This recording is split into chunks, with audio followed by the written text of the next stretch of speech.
Good morning, all, and welcome to the Barbara Jordan Conference Center and to our briefing today on immigrant families in America, how fear and toxic stress are affecting daily life, well-being, and health. I'm Diane Rowland with the Kaiser Family Foundation, and I'm pleased to be able to moderate this session. Some say the challenge is living in interesting times, and I think everyone in this room would agree these are interesting times. But for some, these times are also both challenging and stressful. And that's why today we're going to focus on the millions of families who worry about the fate of their families and the impact on children. So we will focus today on the experiences and challenges facing immigrant families in America today. And we're going to draw on some discussions we've had with people around the country who are living with the fear of immigration status. And we're going to look at some of the experiences of those who are trying to take care of the children of these families, as well as to look at some of the legal changes that have gone on recently that are affecting this climate. We have a great panel, and we're going to kick off that panel with an overview of the recent policies affecting immigrant families. The charts being used are going to be in your packet and will, of course, be up on the board. And Jenny Rosinski, a senior health policy analyst with the National Immigration Law Center, will start a discussion. Then we're going to turn to present the findings from the focus groups that we've done around the country and the discussions we've had with a number of pediatricians about the impact on the health and well-being of children of the families that are with mixed immigration status. Many of the children being U.S. citizens born here, but their parents often having different statuses, both documented and undocumented. And for that, I'm going to ask Samantha Artiga, who is the director of our Disparities Policy Project, as well as an associate director of our program on Medicaid and the uninsured, to go through some of the highlight findings. The full report is in your packet. And I know Samantha will really help share with you the depth of these interviews and the experiences that people are facing. But to get a real perspective, we go to someone who on the ground is taking care of many of these families and their children, is trying to work with them. And so Dr. Landry Falusi is going to share with us some of her experiences as a pediatrician with the Children's National Health System, as well as the past president of the American Academy of Pediatrics, Washington, D.C. chapter. I think it'll be a rich discussion, and we know it should provoke many questions from you, so we'll follow up the presentations with questions and answers from the panel. So with that, I'm going to ask Jenny to start us by describing the legal climate we're living in. Thank you. Good morning, everyone. I'm Jenny Rajeski with the National Immigration Law Center. Thank you to Kaiser Family Foundation for doing this study to begin with, and also for inviting me to be here today. It's wonderful to see you all. Before I get started, I want to set the stage, remind us there are over 40 million immigrants, 43.3 million immigrants living in the U.S. today. About half are naturalized citizens. About a quarter are lawfully present immigrants with a variety of different immigration statuses, including green card holders. And then about a quarter are undocumented immigrants, so about 11 million as of 2014, 11 million undocumented immigrants. One thing to note is that over 60% of people who are here who are undocumented have lived here for more than 10 years. 1/4 of all U.S. children are living in immigrant families, which means that in the reality of immigrant families is that they are mixed status. Most of them are mixed status families, variety of immigration statuses, citizens, green card holders, undocumented people living in the same family.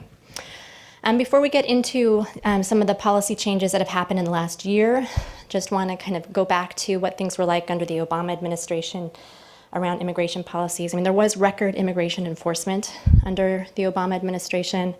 Arrests and detentions had skyrocketed, and earlier on they were really indiscriminate arrests without regard to individuals' specific circumstances or criminal history, how long they had been here, their ties to family and children. And as a result of a lot of work on the ground, it resulted in policies to prioritize and to use discretion more in terms of which immigrants were targeted for enforcement. So that led to targeting people more with certain criminal convictions and more recent arrivals, recognizing that a lot of people living here undocumented have been here for years or decades. So things, in terms of how things have changed then in the last year, there have been a number of executive actions under President Trump related to immigration, and they have done really four major things. One, they have attempted to limit the number of people and the type of people who may enter the U.S. So the first one is often referred to as a Muslim ban or travel ban. So limiting people from certain Muslim majority countries, as well as slashing refugee entry. So refugee entry under the Trump administration has been slashed by 60% in 2017. The other major thing that has happened is an increase in interior, an aggressive increase in interior enforcement activities, immigration enforcement activities, to moving away from prioritizing certain types of immigrants for removal to really prioritizing anybody and everybody who is undocumented without regard to how long they've been here, whether they have U.S. citizen kids here, whether they have a criminal history. That's been another major shift that has happened. And then the third big thing is kind of steadily chipping away at the discretionary and temporary immigration statuses and reprieves from deportation. So the big ones, and the one that affects the most amount of people, was the end of the Deferred Action for Childhood Arrivals program, which affects 800,000 people. That program was ended in September. And unless the DREAM Act or other legislation is passed, then 800,000 people will lose their status over the next couple years. Already, thousands of people have lost their DACA in the last couple months. Also, the temporary protected status was ended for certain countries. And then just other policies,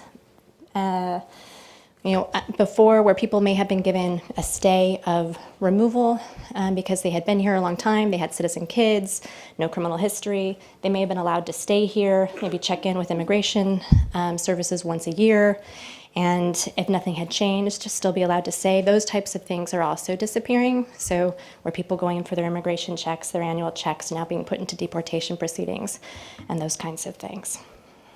So that has led to just this sense, even of people who have status or have some sort of protection, just feeling this instability around their immigration status and their ability to stay. And then the fourth big thing, that all of these things, have created an environment where even the president has normalized anti-immigrant, anti-Muslim rhetoric, and that has really emboldened, explicit acts of racism and bullying against immigrants and people of color. So all of this has kind of created a perfect storm of conditions that have led to this environment that we're in of fear and instability and uncertainty in immigrant families and immigrant communities. The other thing that has also contributed to this environment is there was a leaked executive order in January. It has not been finalized, but it immediately led to a chilling effect in immigrant communities.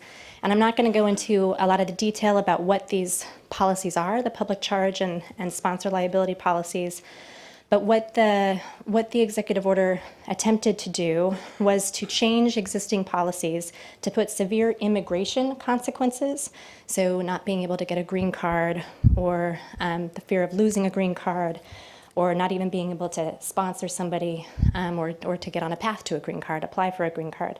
So putting immigration consequences on low-income people who have been sponsored by a family member for their immigration status, who have lawfully used certain means-tested public benefits for which they're eligible. So adding more immigration consequences for people who are using certain programs that they're already eligible for.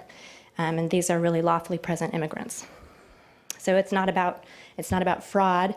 It's really about making it harder for lawfully present low-income immigrants sponsored by a family member to get their green card, to apply for a green card, to keep their green card, and also, of course, discouraging immigrants from using public benefit programs to begin with.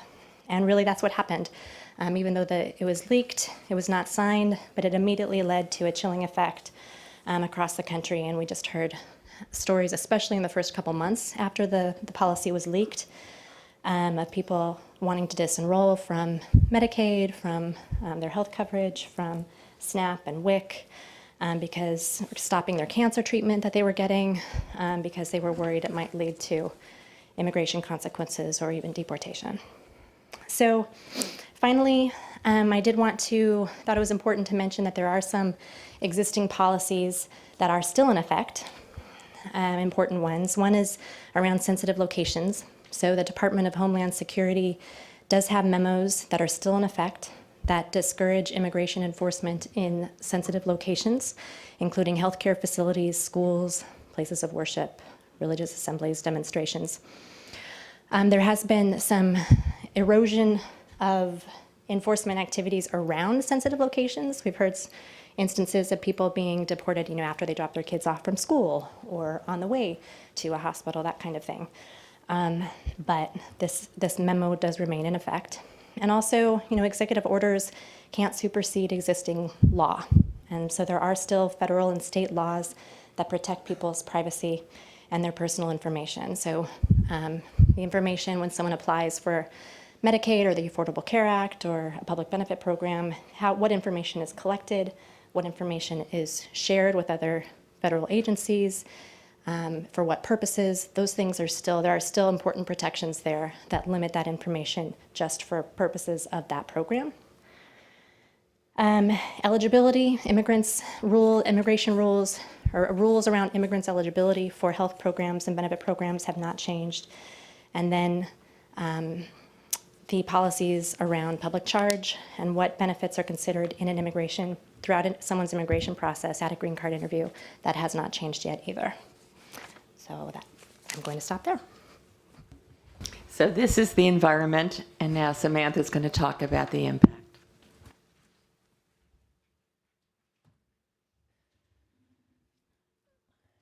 So given this changing environment, we thought it would be really important to go out and talk to families themselves, to hear about how that environment is affecting them, and also to hear from pediatricians caring for those children and those families about how the environment may be influencing their health and well-being. So before I present the findings from this project, I just want to acknowledge a few people for their contributions to this work. Firstly, my co-author, Petri Ubri, who really just played a vital role in this project. The team at Periundum, who really rose to the challenge of pulling together the focus groups and interviews for this project. The American Academy of Pediatrics for helping to identify pediatricians to include in the interviews for this project. Also, the Blue Shield of California Foundation, who supported the work conducted in California. And lastly, the individuals and pediatricians who really graciously shared their time and experiences to inform this work. So as Jenny mentioned, immigrants are really a diverse set of individuals who came to the U.S., many of them seeking safety and refuge from war and violence in their home countries, as well as improved opportunities for their families. There are 23 million non-citizen immigrants residing in the U.S., and that includes a mix of both those who have lawful status and those who are undocumented. In addition, there are over 12 million children living in a family with at least one non-citizen parent, and over 10 million of these children are U.S.-born citizens. Again, to Jenny's point, that in many families we have mixed status where there may be a mix of often U.S.-born citizen children and then parents of varying immigration statuses. So through this project, we really sought to capture as much of the diverse voice of immigrants as possible. We conducted focus groups in 5 languages with 100 parents who hailed from 15 countries. The focus groups were conducted in Spanish, Portuguese, Korean, Farsi, and Arabic. The participants had varied immigration statuses. The work was conducted in 8 cities in 4 states. And as I mentioned, we really wanted to complement the parent perspectives with insights from pediatricians. So we also conducted 13 telephone interviews with pediatricians from a variety of states across the country who were serving a diverse group of immigrants in their practices. And in terms of what we heard from both the parents and pediatricians, first is that parents have definitely been feeling significantly increased levels of fear and uncertainty since the election. In those families that have an undocumented family member, these fears were primarily about being separated due to deportation, and in particular parents being separated from their children. However, what I found really striking was how much fear and uncertainty also extended to those with lawful status. So, for example, many of those who came as refugees and asylees were worried that their status was tenuous, and that although policies had not affected them today, they could change tomorrow and they could lose permission to remain in the U.S. And even those who are green card holders or lawful permanent residents expressed uncertainty. They said, I used to feel like having a green card was enough, but now they feel like to really secure their status, they need to obtain citizenship. And at the same time, they felt that it's become increasingly challenging and taking longer to obtain citizenship. Parents really talked about how they try and protect and shield their children from these issues because they don't want them affected by these concerns.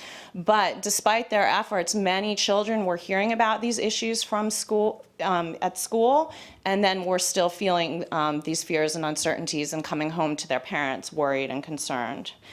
The other finding that really came out, again, from both the parents and pediatricians was the sense that racism and discrimination had significantly increased, and that included bullying of children in schools. And I think it's notable that that bullying wasn't limited to immigration status. It really extended to children of color. So in response to these increased fears, a number of parents, particularly those who are undocumented themselves or those who have an undocumented spouse, described how they've made changes in their daily lives and routines that are often leading to parents and their children spending long hours inside their homes. For example, they talked about limiting their time outside the home to essential activities like work. A number also said that they found it's become more challenging to find work in the current environment. Some talked about fewer work permits being available, increased verification requirements by employers, and some also were more fearful themselves about providing the information they would need to seek employment. Participants also described some heightened concerns about interacting with police and other authorities. And in addition, there were some reports of declines in school attendance. This appeared to be mostly in the period right after the election and seems to have subsided since then, although it was noted that in some cases, if there's a raid in a specific community, you'll see a dip in school participation immediately following that raid. Some parents noted that the schools had provided letters of reassurance to families, letting them know that the school was a safe space, and parents felt that that helped relieve some of the fears among the community. Turning now a bit more to healthcare access. Really, despite these fears, most parents said that they were continuing to access care for their children and maintaining Medicaid and CHIP coverage for their children. And this really was because they so highly prioritized their children's care, and also because they generally view hospitals and doctors' offices as safe spaces. So many knew the policies that Jenny was referring to about those being protected spaces. However, we did hear some reports of changes in how people were seeking care. For example, some declines in visits. Families may be less willing to see a specialist that they don't have an existing relationship with. Some changes in timing of visits. For example, families trying to bundle services together so that they can limit the amount of times they're traveling outside the home. We did also hear about some reports of declines in participation in Medicaid and CHIP that I think were driven by two fears. One, exposing an undocumented family member, but also the public charge concerns that Jenny mentioned. So worried somehow that using that coverage would negatively affect their immigration status or their ability to gain a green card or citizenship in the future. I will say I think what we did hear more of was actually declines in participation in federal nutrition programs like WIC and SNAP, and probably Dr. Falusi can talk a little bit more about that and those implications. And then really drawing on many of the perspectives from pediatricians as well as the reports directly from parents themselves, we heard a lot about how all of this is affecting the health and well-being of children in these families. We heard that children are manifesting these fears in many different ways.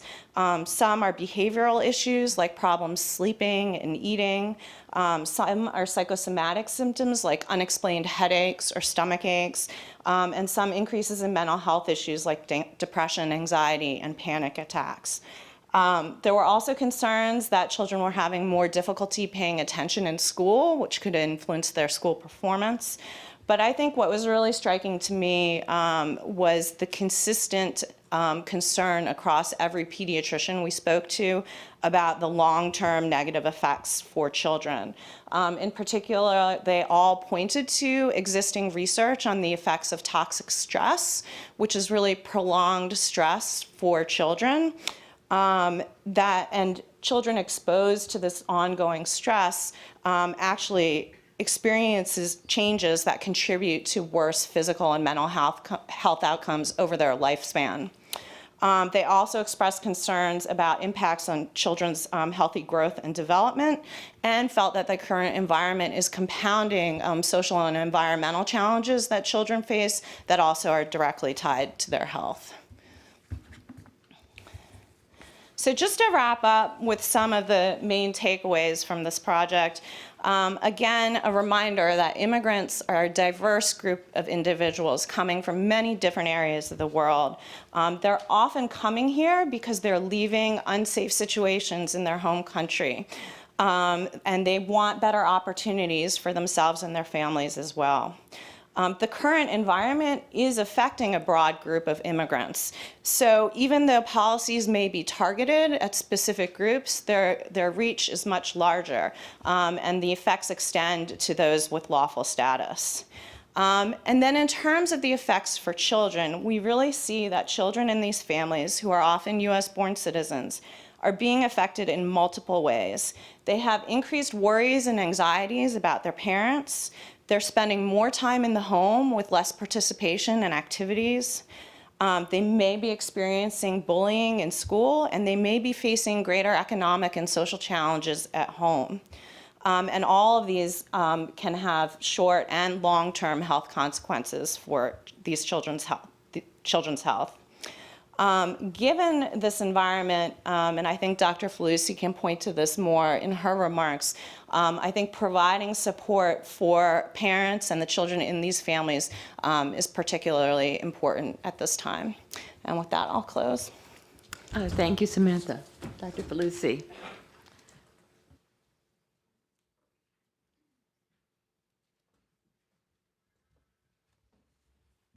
Good morning. So last month, on a regular clinic day, I went in to see a nine-year-old girl who's there for a well-child visit.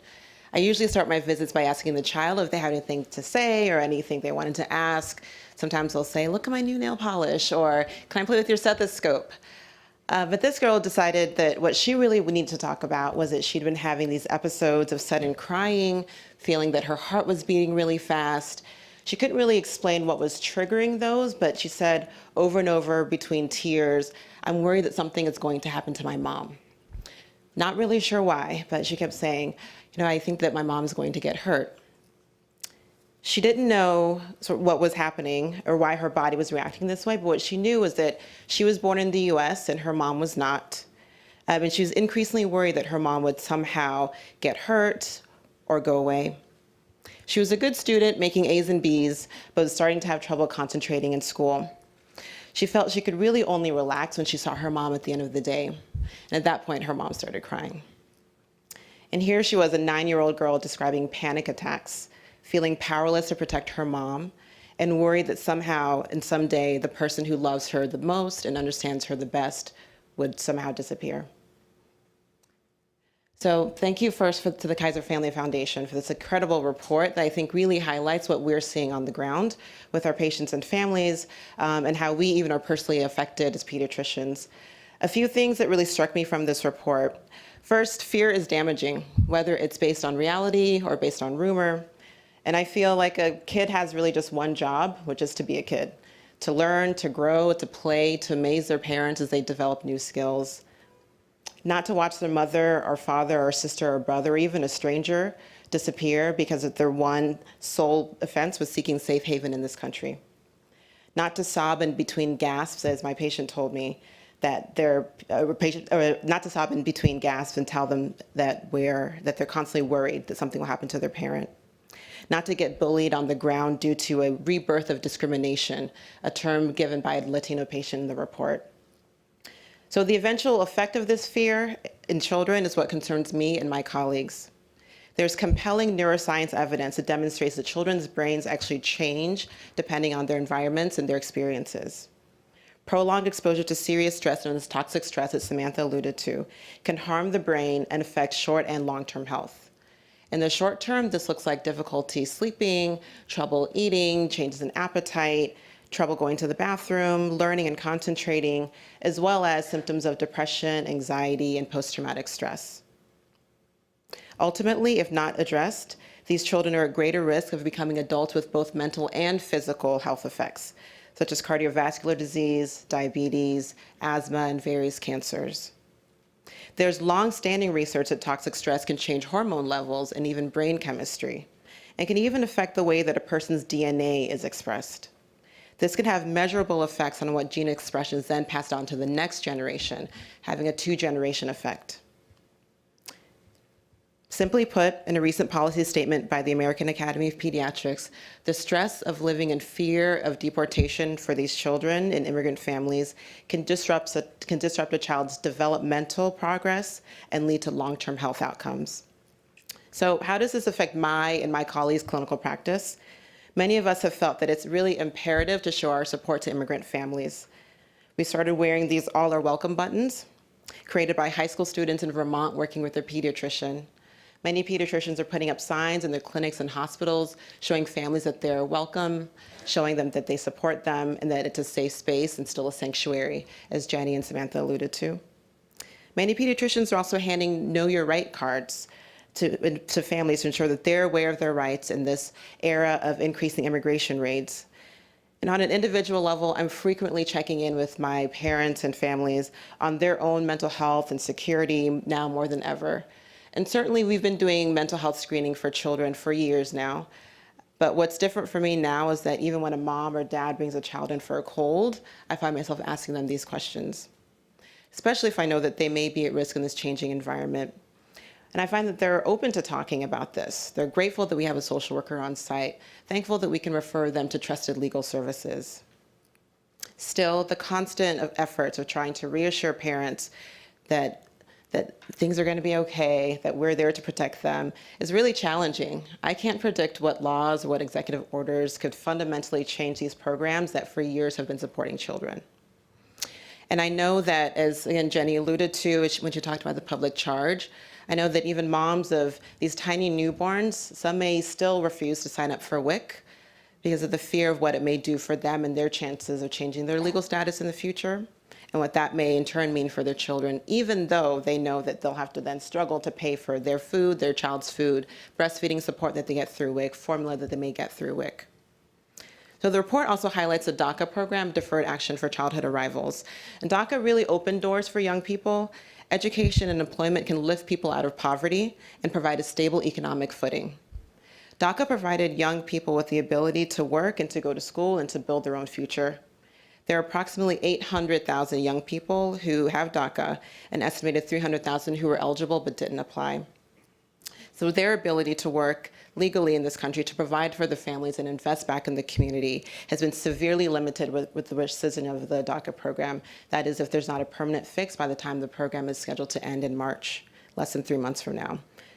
And presumably, thousands have already lost their DACA status and therefore their work permits over the last couple of months, depending on the date of their renewal. And I can imagine what the adverse health effects are from these social determinants: increased food insecurity, housing insecurity, two-generation effect even, if they have children that they're supporting of their own.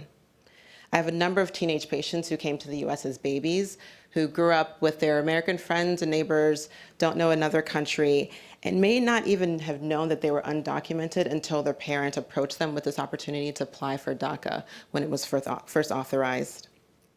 I know one young man who, when he received his DACA status, went to nursing school and took a job as a nurse in an underserved clinic right in the community where he lived, where he was growing up. So if DACA is fully revoked in March, as planned, what happens to him?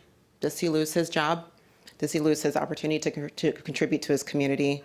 Does that health center lose a nurse who was so invested? And when we multiply his story and his fear and his uncertainty by 800,000, then for me, the impact of on human lives with these policies is really striking. But it's not all gloomy. I'm a pediatrician, so I have to live in optimism and hope, right? And as we saw in the report, these families really do have strengths. They are working families, often with social support and resilience. And the good news, even about toxic stress, is that just like how children's brains can respond to stress, they also respond to support, to having that constant, loving parent or caregiver who can serve as a critical buffer in a stressful environment. So these enduring supportive relationships with caregivers can help children overcome stress and build healthy brains, which is why it's imperative that we support them, that we support these family bonds, that we be apolitical and pro-child, and rather than separating families who are otherwise law-abiding. Thank you.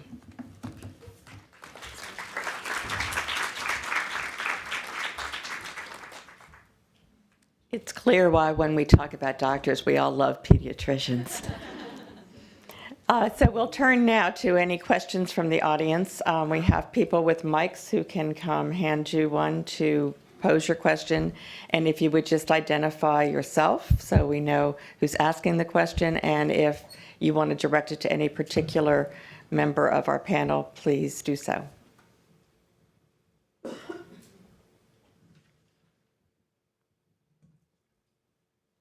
You first. Hi, Joan Alper from Georgetown, and I had a question. It's probably for Samantha, but anybody could respond. I know you said there's anecdotal reports of decreasing participation in Medicaid and CHIP, but I was wondering if you'd seen any county level or state level or any data. Had anybody heard more concretely about declines in enrollment? We're really trying to keep an eye on this issue.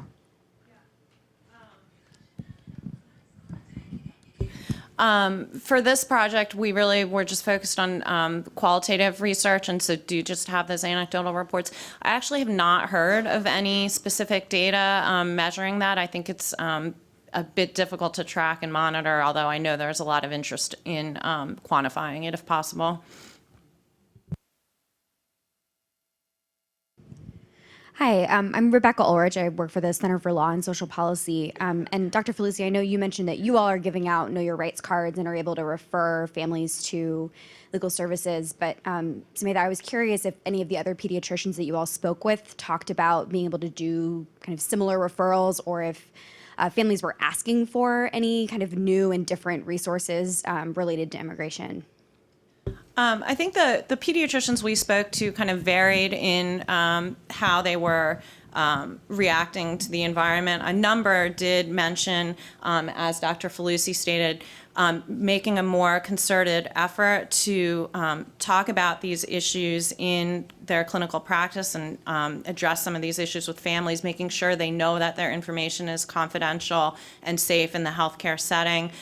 They talked about again, putting up signage, making sure that families knew they all were welcome. So that was pretty, a number of pediatricians mentioned that. I think some had gone the additional step of trying to better link families to services to assist them. Some had either hosted sessions for families to help them better understand their rights and what services are available. Others were providing more referrals to services that were available. But I think we also heard that healthcare providers themselves are facing challenges and uncertainties in this environment, including their own lack of clarity about some policies, like how far does my safe space extend, some uncertainty about how much reassurance they can provide to families, again, because you can't predict the future and what policies may change. The other piece we did hear was a lot of families asking, or pediatricians saying that families were asking for letters on their behalf to assist with deportation or proceedings. Can I just add too that, I mean, there have been lots of examples of major like hospital systems and healthcare systems around the country that have kind of institutionally taken a look at this and institutionally created safe space policies and like welcoming policies for immigrant patients, like big hospital systems like the New York Health and Hospital System, the biggest public hospital system in the country. In LA, Cook County in Illinois, and Chicago, like the California Primary Care Association, the community health centers in California have their own policies around this and promoting with their networks and clinics. So a lot of good model policies that are being circulated by major healthcare providers around the country. And we can talk a little bit more about what those policies look like. Yeah, and I'll just add, I think also, I know that myself and other pediatricians around the country are trying to reach across sectors. So partnering with the legal system or with social workers or with the school systems and doing community-based training so that we're all aware of what we're all doing and how across sectors we can support families too. Hi, I'm Donna Cohen-Ross from the Center for the Study of Social Policy. Thank you so much for this presentation, and especially the really down-to-earth comments, Dr. Falusi. I just wanted to add one more comment to this strand of thought. Our organization supports a project called Dulce in a number of clinics across the country, and medical legal partnership is an integral aspect of those clinics. And the medical legal partners, the legal services folks, have been working with families on housing, on food, and all of that. And as you mentioned, recently there's been a very striking turnaround of the needs of families, and the questions that they're being asked are strikingly about immigration issues. And it has given the medical legal partners the message that they need to turn around some of what they're doing to really focus on how they can support families on this particular issue. And all the things that you talked about, the know your rights and all of that is part of it. One challenge for them is that in the very short time that they have with families through this program, it may not be enough time to fully address an immigration issue, but they are putting those pieces in place so that they can be as helpful and supportive as possible. So it's changed what the legal partners have been doing as well. So I wanted to share that. It seems to me from the comments we've just had that a better sense of coordination of where the resources are and what's being said in different places would be a next good step for coordination. Hello, everyone. My name is Aria Summers-Landsberger. I'm Director of Programs at Grantmakers concerned with immigrants and refugees. So thanks very much for this report. Very important to all of our members and many foundations across the country. And my question is actually about next steps. I think even through these questions, some of the best practices, models that are being used to support children and families are being lifted up. And I wonder if there's thought around how to use some of what you've found through your research and also what you've uncovered that's out there about building more effective models to reach children and families in this moment. And I would love to hear about that. And also, just how else will you disseminate the research findings? Because I think it will have great implications for communities across the country, and I know foundations would be interested in being able to tap into this work. Thanks. Maybe I'll let you talk a little bit about AAP, but in terms of where to go from here, I mean, I think the report really is helpful in terms of better understanding exactly what challenges families are facing and thinking about how to develop support to directly address those challenges, and looking a little bit beyond the healthcare sector to everywhere where families are connecting with services and support. How can they help families address these challenges? And I think in the healthcare setting, we did hear some specific actions that practices are taking. And I think better collecting and understanding those policies and practices in the healthcare settings will be useful. And I think NILC is doing some work to that effect that Jenny maybe can talk about. In terms of continuing to disseminate the findings, I mean, we certainly are going to continue to push out the findings. I think it's a really valuable contribution just in terms of the diverse voices that are heard in this report. So going beyond to different immigrant groups that are not always captured in research. And I also think the pediatrician perspectives just added so much to complement the parent perspectives. And we'd be happy to present the findings at various settings where there would be audiences of interest. You know, from a foundation perspective, though, you also have a reach into communities across the country. We obviously picked some sites to do these focus groups, and we did work with the California Foundation as well. But I think really re-emphasizing these stories at the local level, trying to keep the face of these families, because everything you read in the news is negative. And I think this is also negative, but it's negative in a bad way for America's children. And I think re-emphasizing the impact that these changes are having on children, on the ability to provide adequate care, is something that foundations can really shine a spotlight on and keep the focus at the local level. And I think that's one of the things that has to happen, is it can't just be all focused in Washington. It really has to become much more embedded in the policies at the state level. Yeah, and I'll just add, I feel like when I think about what moves policy, whether it's federal or local, are stories and data.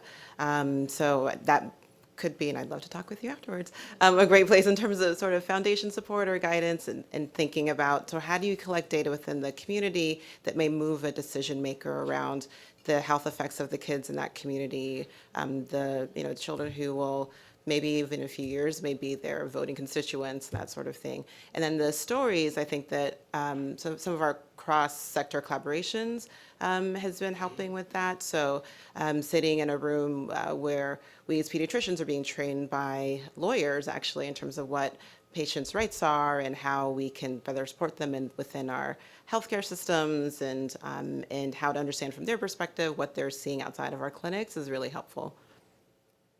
And if I could also mention some of the resources that National Immigration Law Center has been pulling together on this stuff. We do have a toolkit, an online toolkit for healthcare providers, and we're adapting one for advocates too. So advocates can work with healthcare providers to create safe spaces.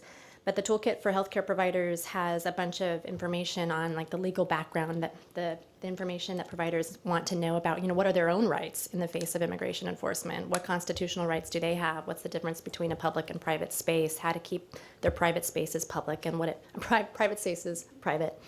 And what protections that means if immigration enforcement comes to their facilities. So all of that kind of information, more about the sensitive locations policies. And then we have resources for immigrant patients and families. So all the Know Your Rights materials for immigrant families, kind of family preparation kind of kits and toolkits that you can share with immigrant patients and immigrant families. That information is also on our toolkit. as well as model policies and suggestions for steps that healthcare providers can take. So like model signage, model messages for immigrants, model symbols, including the one on your pit button. And also model laws, model policies. So for instance, California passed a law, SB 44. And one of the things is that the Attorney General in California will be putting out model policies for healthcare providers and public health institutions around these kinds of safe spaces, kind of just reinforcing we know what our rights are in the face of immigration enforcement, and we want the public to know as well. And other model, like some of the model policies around the New York Health and Hospital System and California Primary Care Association, those kinds of policies are also on our toolkit as well. So please, you're welcome to it. I'm happy to share more information about it. I'm Kara Brumfield with 1,000 Days. Thank you very much. I wanted to ask about what are the impacts that you're seeing on very young children? So infants and toddlers. I know you told a story, Dr. Felucci, about a 9-year-old girl. Are you encountering even younger children that are experiencing the negative effects of this fear? Or Samantha, in your research, did you talk to any parents, maybe pregnant women or parents of very young children, and what types of experiences are they having, and what are the solutions for them?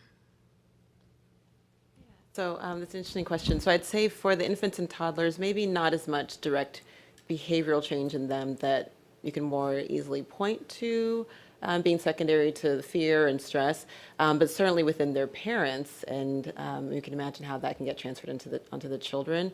There's also growing research on what stress during pregnancy does to infants and children, and even as they become adults. So that's, I think, a place for research to better understand some of those effects. But I think we can all imagine. There's a lot of research specifically actually around African American mothers and maternal mortality and infant mortality, and some of that may be transferable to immigrant families too. And I think it's also important to recognize the effects of things like choices not to participate in WIC, and could affect the growth and development of those children. And also in a family maybe where you lose one parent to deportation, that family may be facing a much different financial situation that would have implications for those younger children. I think the prenatal care aspect is also something that we heard a little bit about in terms of women maybe not being as good about seeking it immediately. So that might be something to keep an eye on as well. And certainly the public charge concern about if you sign up for Medicaid as a pregnant woman, that you might be imperiling your own legal status or that of your children. So I was imagining that many of the families my name is Claire Schifalalio, I'm a retired pediatrician. I imagine that many of the families about whom we're talking weren't happy, freewheeling, stressless families. So we're talking about stressed families being stressed by this new wave. And so I'm wondering, did you find that pediatricians and other providers are having a low threshold for referral, because it seems that these would be things that would tip children who are being bullied, may have been reunified with parents, may live in blended families, if they are being referred, and I guess that always brings up the issue of resources for referral. So I would say, for me personally, I think my threshold has changed. I think that's true.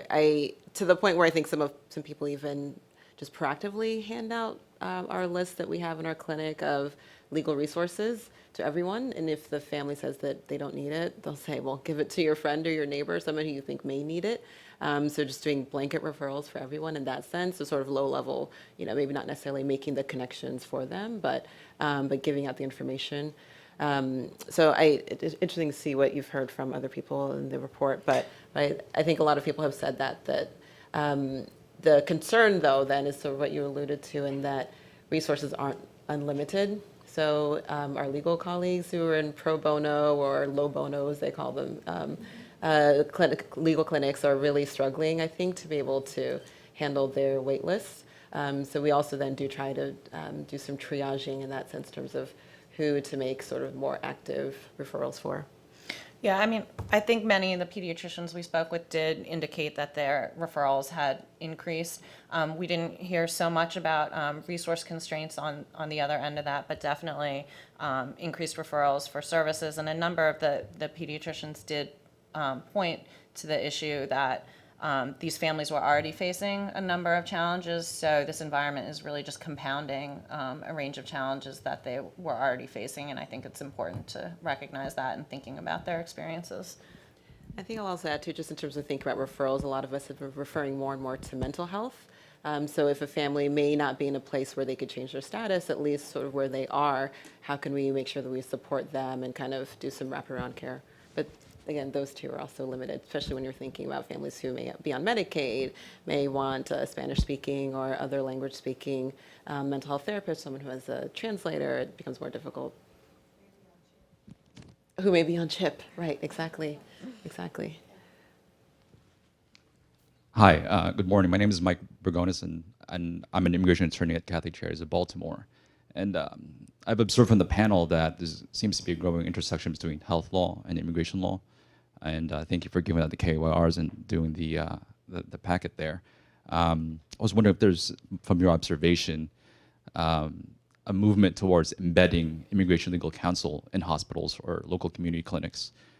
Because what we're seeing in our offices is that someone who may have DACA, I cannot advise them that they're eligible for the ACA and Affordable Care Act, but someone who has a different form of deferred action separate from DACA is eligible for the ACA.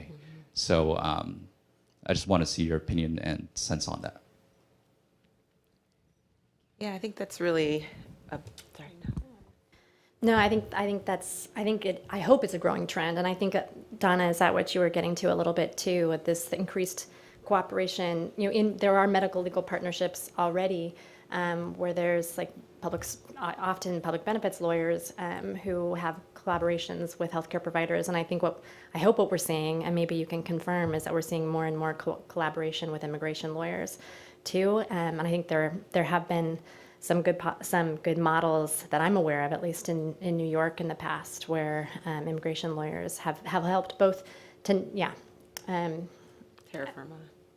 Yeah, and at New York Legal Assistance Group too, helping people to get through the immigration process as well, which also helps them to find better access to coverage. So I hope that's a trend. Yeah, and I would say, I think the extent to which there can be more coordination and information sharing, I think would be helpful, because just again, going back to the public charge issue, we've heard this for years before this administration, and again after this leaked executive order, that families are fearful about participating in programs because they worry it'll jeopardize their immigration status. And oftentimes we'll hear from families themselves that they've been advised by attorneys or notaries just not to enroll in anything. I think just because it's a easier, more straightforward message, and maybe they don't understand the full details of how each program affects them. So we did still hear that from families, that they were specifically advised not to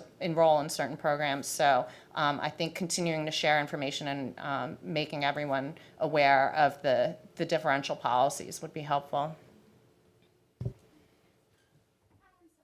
I'm a consultant that works with the. I'm Sonia Schwartz. I'm a consultant that works with the National Immigration Law Center and some other nonprofits. I was just wondering, Samantha, in the focus groups with families, did they talk at all about anything that actually helped their kids kind of manage and limit the kinds of stress and anxiety that they're feeling, maybe after school programs, or maybe people that talk to the parents about programs the kids are eligible for, they could enroll in still and decrease their fears, or they talk at all about what might help them or what positive sort of forces there were at play in their community? I think we definitely heard, at the individual family level, parents were trying as much as possible to protect kids from these issues. For example, not having the news on so much at home, because that was feeding into issues, particularly for some of the more school age and older children. I think, again, just the reassurance from parents and family members. And in some cases, particularly when there was an undocumented member in the family, sharing with children the plans of what would happen if something were to happen. So letting the children know this is what would happen, this is who is here to care for you. And so that was some information that was shared. And then the other thing, I think, is that really the levels of fear felt by families, I think, varied a lot by the environment in which they were living in.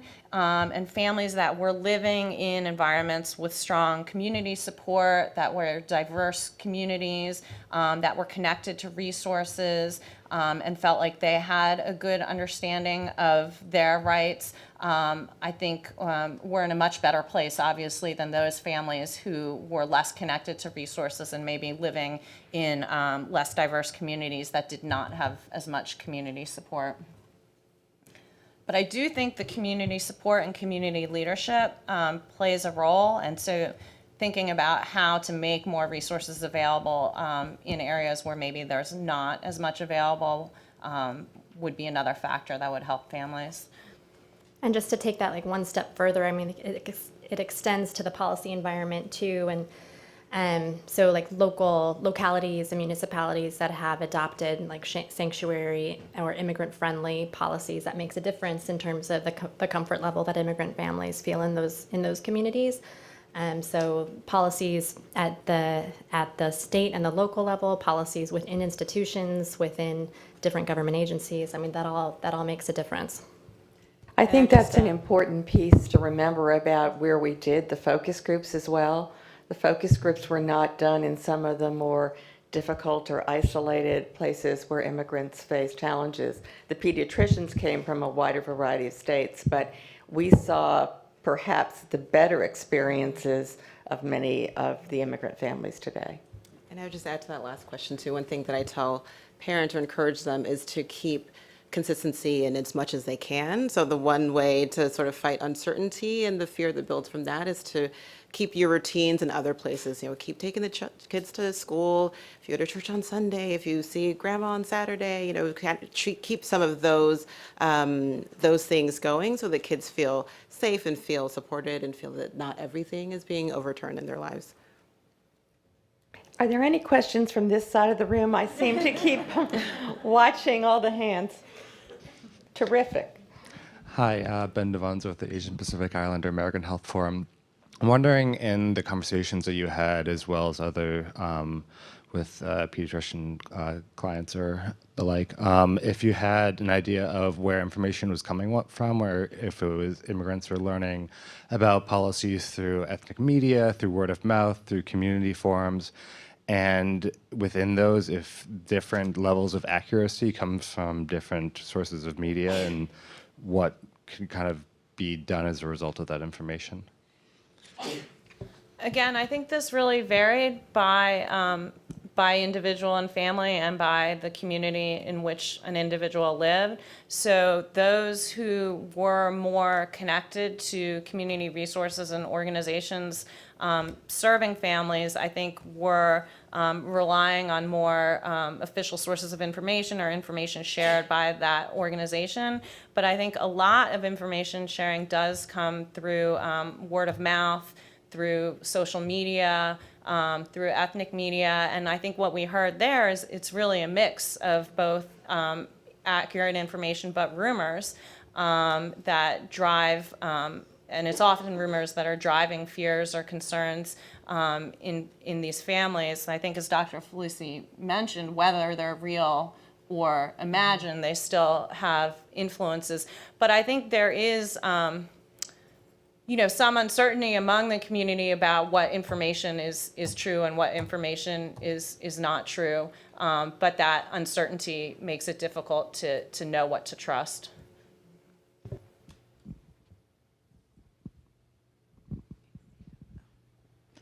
Hi, I'm sorry. Hi, I'm Emanuela Junatian, and I work for In Our Own Voice, which is a Black women's reproductive justice agenda organization. And so I'm also Haitian American from Miami. DACA recipients are my friends. I have family that has TPS status. So my question is, do we have resources for cultural competency training for providers, for legal professionals? And also, are we incorporating models of empowerment for the families who are affected? Yeah, I think that's a great question. So that is critical, I think, to a lot of the work that we do. We've talked about how families, despite all of the uncertainties, still for the most part trust their healthcare system, healthcare provider, the healthcare team. So it's important for us as they come into our space that we're recognizing sort of where they're coming from. So there's some specific cultural competency or humility or agility or what terms people prefer trainings. I know NILC actually on the website has some great webinars. AAP has done some work around cultural competency training for physicians, and within different communities, different healthcare systems, there's been some cultural competency training. So I think there's a movement, and more so also to include the immigrant aspect of that. And then in terms of, I think too, also thinking even more broadly, bringing together sort of the physician with the social worker, with the legal team, with anyone who sort of touches these families, and ensuring that we're aware of that cultural competency piece, which doesn't necessarily mean knowing everything about their culture or their issues, but at least understanding sort of how our own biases may affect our care, or recognizing that the need to sort of ask and delve into these issues and be more listeners than talkers in those situations. I'm Paula Andaló, ethnic media editor with Kaiser Health News. This is a comment/question because talking about next steps or what we can do, I'm thinking about maybe it would be useful to do something to everybody, not only the community that is specifically affected. And I said this because my own experience with my kids that are 10 and 13 years old, and they born here, so they are Americans. I have parents that are Americans by naturalization. But talking about the environment, when they heard all the stuff that is happening with immigrants, they approached us and said, we are good. We are not going to have any problem.